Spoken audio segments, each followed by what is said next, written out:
All right, Shalom. First, I want to give all praises, honor, and glory to Yahweh, Bahashem Yahweh Shai, Bahashem Rachak Kodash. Double honors to the apostles of Great Millstone, and peace and blessings to the elect. This is an article that I found. I was watching the Dabu 77 his video, about this EMP. All right, and the link had this article. It says China, Russia preparing for blackout warfare with Super-Emp bombs. Boy, well, that's what the scriptures do talk about. There's going to be darkness, all right, in Egypt, modern day Egypt being America. Okay, and man, I'll just say this, man. A lot of people are not prepared for that. Okay, a lot of people are not prepared for that, man.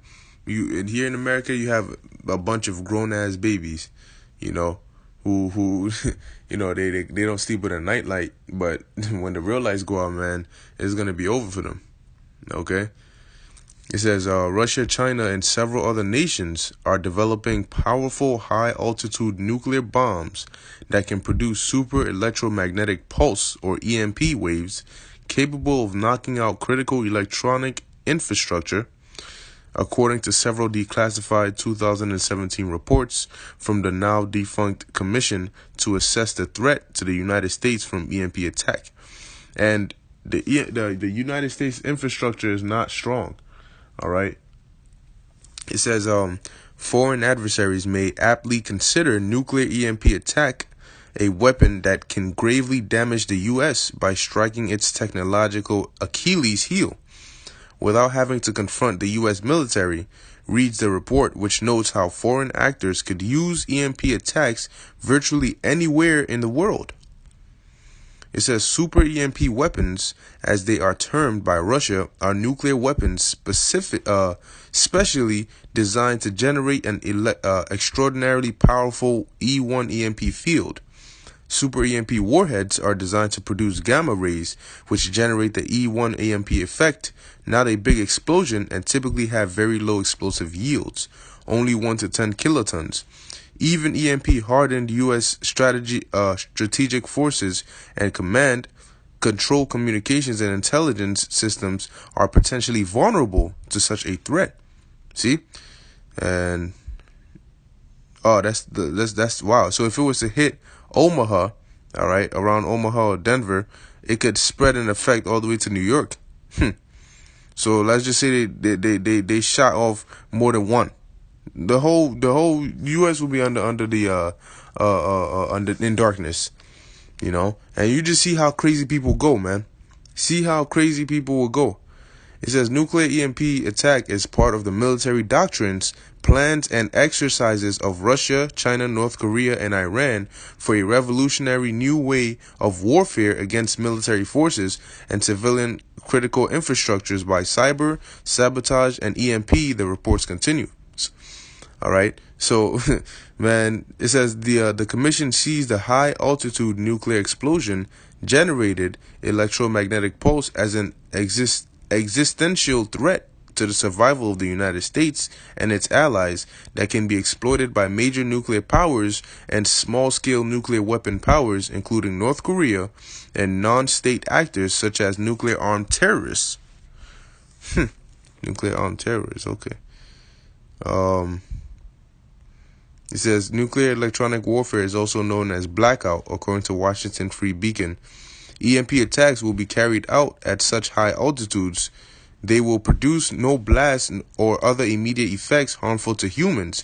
Instead, 3 types of EMP waves and second damage electronics, and the strikes are regarded by adversaries as not an act of nuclear war. Potential adversaries understand that millions could die from long-term collateral effects of EMP and cyber attacks that cause protracted blackout of national electric grids and other life-sustaining critical infrastructures, the report said. Now, how bad would this be if the U.S. was to be hit with an EMP this winter? Do you see how harsh the winter is, man? All right? The most I could do it to where the U.S. gets hit, man, oh, boy. Tons of people are gonna die, man. You get hit, the grid goes down. That means no heaters, okay? No hot chocolates, none of that. All right. your ass is freezing, man. And then they open up them FEMA camps to tell you, oh, come here for shelter. That place will be overpacked, man, because people can't handle it. Okay, that man, that would be crazy with how cold it is, the temperature and the negatives and so on and so forth. You know what people will do when they in the houses with no heat, no electricity, no, their cars not starting, none of that. Boy, it says potential adversaries understand that millions could. Yeah, I read that part. The attacks are regarded by enemy military planners as a relatively easy, potentially unattributed means or attributable means of inflicting mass destruction and forcing opponents to capitulate. Which I wouldn't be surprised if the U.S. themselves do a false flag in the U.S., all right, but mainly orchestrated by these elites, do a false flag involving an EMP, all right. You got things like the Super Bowl and all these different events coming up. All right, so you got to watch those. It says EMP strikes can be adjusted in the size of the area and the intensity of the wave by detonating at different altitudes. The closer to the Earth, the more powerful is the pulse. The higher the altitude, the wider the area of impact. EMP attacks do not require accuracy, nor do the bombs require a re-entry vehicle, heat shield, or shock absorbers like standard nuclear weapons. And they can be delivered through several methods, including satellites, which I believe there's a North Korean, if I'm not mistaken, or a Chinese satellite that as Dabu said, goes above the U.S. All right, it says short, medium, long-range missiles, or even from a jet, commercial airliner, or meteorological balloon. So you see how easy it is? It says the commission's recommendations are as follows.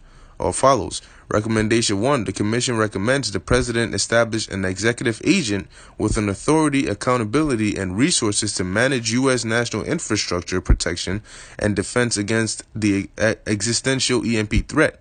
So they know it's a threat, but what are they going to do? They're going to allow it to just hit, because if it hits, then it's within the plans of these elites.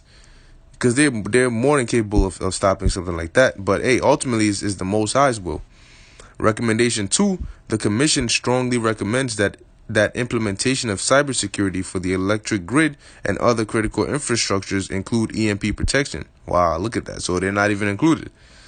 Recommendation 3, the Commission encourages the President to work with congressional leaders to establish a joint presidential congressional commission with its members charged with supporting the nation's leadership to achieve on an accelerated basis the protection of critical national infrastructures.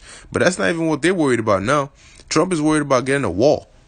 He's worried about they're in the midst of a disagreement, and he's worried about getting a wall. The Democrats are saying no, and all this, that, and the third. So it says, so wouldn't that be a perfect time for enemies to take advantage? It says recommendation 4, the commission recommends that government agencies and industries adopt new standards to protect critical national infrastructures from damaging E3 EMP HAVE shields or HAVE fields with more realistic standards of 85 kilometers. Recommendation number 5, the commission recommends that the Department of Defense and the Department of Energy provide expedited threat level full system testing of large power transformers in wide use within the bulk electric system and share key findings with the electric utility industry. But there have been drills, all right, EMP drills that the U.S. has had, and when they have these drills, it's not for nothing, okay? It's a drills in preparation for something. Recommendation 6, the Commission recommends that the Director of National Intelligence circulate to all recipients of the 2014 JAEIC report, the EMP Commission critique and direct a new assessment be prepared that supersedes the 2014 JAEIC EMP report. All right, and then it says, as for what to do after an EMP attack, the Commission has provided a handy report titled Life Without Electricity, Storm-Induced Blackouts and Implications for EMP Attack. Let me see if there's any more. I think that's it on that. But you know what? Us over here, man, we're not trusting in reports on how life without electricity, man. We trust in the Most High. All right, regardless of whatever situation we're put in, He ultimately puts us in there. Okay, and we trust in Him, because if he can cause an EMP to happen, all right, then He can definitely deliver us from it. Okay, it's really just trust and faith in Yahweh Ba'Shem Yahushai, and pursuant to Isaiah 33:6, and wisdom and knowledge shall be the stability of thy times. Okay, which is why we got to get the wisdom and knowledge, all right, and the faith and protection from the Lord now. Okay, so we can use it, all right, in the time of Jacob's trouble, in the time when we need it the most. All right, that's why we got to stand firm for the Lord, man, so He can defend us and protect us and provide for us, because that's going to be very, very, very essential for survival in those times, man. The times that we're very much in. Okay, so I hope this was edifying unto the elect. I want to give all praises to Yahweh Ba'Shem Yahushai. Until next time, Shalom.